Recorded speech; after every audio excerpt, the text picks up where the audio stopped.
Good morning friends, आप सबों को एक और बार हमारे उद्धारकर्ता मुक्तिदाता प्रभु यीशु मसीह के सामर्थी नाम में जय मसीह की।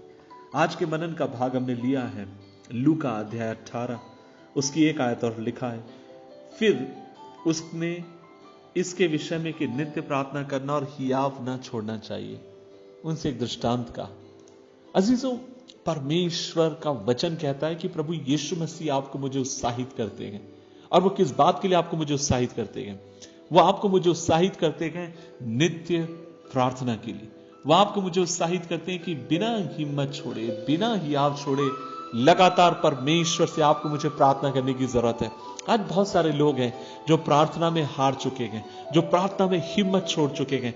लेकिन मैं आज आपसे कहना चाहता हूं, इन दिनों में इससे पहले आप दूसरों के लिए प्रार्थना करें, आपको अपने लिए लगातार प्रार्थना करने की जरूरत है। किस बात के लिए आपको प्रार्थना करने की जरूरत है? मैं 5 बातें आपके साथ बांटना चाहता हूं जिन बातों के लिए आपको लगातार अपने लिए प्रार्थना करने की जरूरत है। पहली बात, आप प्रार्थना करिए कि परमेश्वर आपको पाप के ऊपर परमेश्वर आपको जय दे। मैं आज आपसे कहना चाहता हूं, हमें पाप के ऊपर जय की आवश्यकता है। बहुत सारे सेवक, बहुत सारे लोग लगातार गिरते चले जा रहे हैं, लेकिन मैं आपसे कहना चाहता हूं, प्रभु से हमें अनुग्रह मांगना है। इन दिनों में मुझे भी लगता है कि मुझे और अधिक परमेश्वर से अनुग्रह मांगने की जरूरत है कि प्रभु पाप के ऊपर जय दे और जयवंत जीने के लिए मदद करे। दूसरी बात आपको मुझे प्रभु से प्रार्थना करनी है। याकूब की किताब अध्याय 1 उसकी 5 आयत में लिखा है, यदि किसी को बुद्धि की कमी हो वह परमेश्वर से मांगे और परमेश्वर बिना उल्लंघना के उसे देगा। सो इन दिनों में आपको मुझे प्रभु से अनुग्रह मांगना है कि प्रभु आपको मुझे अनुग्रह दे ताकि आप और मैं बुद्धिमानी के साथ जीवन जीने वाले हों। याकूब की किताब अध्याय 1 से लेकर 5 पद तक, अध्याय 1 उसकी 1 से लेकर 5 पद तक आप और मैं देखते हैं, याकूब आपको मुझे उत्साहित करता है कि सताव के समय आपको मुझे कैसे प्रभु में बने रहना है। और वह फिर कहता है, आपको ऐसे समय बुद्धि की जरूरत है और आपको परमेश्वर से मांगने की जरूरत है, और प्रभु आपको बुद्धि देगा कि आप सताव के समय कैसे उसमें मजबूती के साथ खड़े रहें। आप डरिए मत, आप घबराइए मत, आप कोरोना वायरस देखकर परेशान मत हो जाइए। आप अपने बच्चों के लिए, अपने लिए प्रार्थना में लगे रहें और प्रभु से अनुग्रह मांगे कि प्रभु मुझे बुद्धि दीजिए किस तरीके से मैं आगे की तरफ बढ़ पाऊं। तीसरी बात, आपको मुझे अपने लिए प्रार्थना करने की जरूरत है, और वो ये है, आपको मुझे प्रार्थना करने की जरूरत है भजन संहिता 119 उसकी 18 आयत में। आपको मुझे प्रभु से मांगना है कि प्रभु आप मुझे बुद्धि दीजिए, आप मेरी ज्ञान को खोलिए, आप मेरी समझ को खोलिए ताकि मैं आपके वचन को और भी अधिक समझ सकूं। अजीजों, प्रभु के वचन को समझने की जरूरत है और आपको प्रार्थना करने की जरूरत है कि प्रभु आपके वचन को समझने के लिए आप हमें मदद करें। मैं इस बात पे स्ट्रांगली विश्वास करता हूं, प्रभु के वचन को लिखने वाला और कोई नहीं, प्रभु के वचन को लिखने वाला परमेश्वर स्वयं है। पवित्र आत्मा परमेश्वर है और आपको मुझे पवित्र आत्मा परमेश्वर से अनुग्रह मांगने की जरूरत है कि प्रभु मुझे और अधिक आपके वचनों को समझने के लिए मदद करिए। मैं जो आपसे बात कहना चाहता हूं, जितने भी महान परमेश्वर के दास, आप चाहे बिली ग्राम या बड़े बड़े जितने प्रभु के भक्त लोग हुए, जो मरने से पहले उनसे सवाल किया गया, सवाल यह था कि मान लीजिए आपको पता है कि आप कुछ दिनों के मेहमान हैं और इस दुनिया को छोड़ के जाने वाले हैं, लेकिन प्रभु अगर आपके जीवन में कुछ घंटे और कुछ महीने या कुछ हफ्ते या कुछ दिनों को बढ़ाता है, आप क्या करना पसंद करेंगे? और सब परमेश्वर के दासों ने कहा, मैं परमेश्वर के वचन का अध्ययन करना पसंद करूंगा।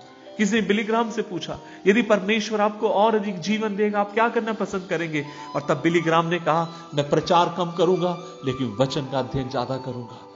तो हमें प्रभु से अनुग्रह मांगने की जरूरत है कि प्रभु आप मुझे अनुग्रह दीजिए ताकि आपके वचन की गहराई और सच्चाई को मैं समझूं। चौथी बात आपको मुझे प्रार्थना करने की जरूरत है और वो ये है, इफिसियों की किताब अध्याय 3 उसकी 14 से लेकर और 17 आयत में आपको मुझे प्रभु से अनुग्रह मांगने की जरूरत है कि मसीह आपके मेरे हृदय में और अधिक निवास करने पाए, उसका विश्वास आपके मेरे हृदय में और अधिक वास करने पाए। हमें प्रभु से अपने आप को भरने की आवश्यकता है, हमें परमेश्वर से अपने आप को और अधिक भरने की आवश्यकता है। जब तुम बुरे होकर अपने बच्चों को अच्छी वस्तु देना जानते हो तो तुम्हारा स्वर्गीय पिता जो भला है तुम्हें और भी अधिक पवित्र आत्मा क्यों ना देगा। सो इन दिनों मेरी परमेश्वर से प्रार्थना है कि प्रभु आप मुझे और अधिक आपसे भरते चले जाइए, क्योंकि जब आप मेरे साथ हैं, जब आप मेरे भीतर हैं, मेरे लिए सब कुछ, और मेरे लिए सब कुछ है, मेरे लिए बहुत आयत से।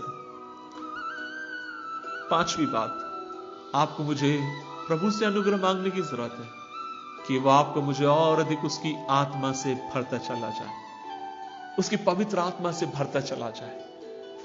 क्योंकि जितना अधिक आप और मैं उसकी आत्मा से भरते चले जाएंगे, उतना अधिक आप और मैं मसीह के स्वभाव में परिवर्तित होते चले जाएंगे। बहुत सारे लोग कई बार मुझसे सवाल करते हैं कि क्या भैया मैं अपने लिए प्रार्थना कर सकता हूं? क्या प्रभु की दृष्टि में गलत तो नहीं है? नहीं, ये बिल्कुल गलत नहीं है।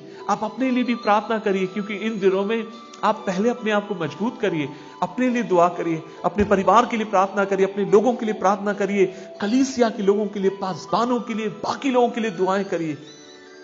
प्रार्थना करिए प्रभु आपको जय दे पाप के ऊपर। प्रार्थना करिए प्रभु अपनी बुद्धि से आपको भरे। तीसरी बात, प्रार्थना करिए प्रभु वचन की सच्चाई आप पर प्रकट करे। चौथी बात, प्रार्थना करिए मसीह आपके दिल में निवास करते रहे। पांचवी बात, प्रार्थना करिए कि परमेश्वर अपनी आत्मा से आपके मेरे जीवन को भरने पाए, क्योंकि उसकी आत्मा से जितना अधिक आप और में भरते जाएंगे, उसके मानित आप और में बनते जाएंगे।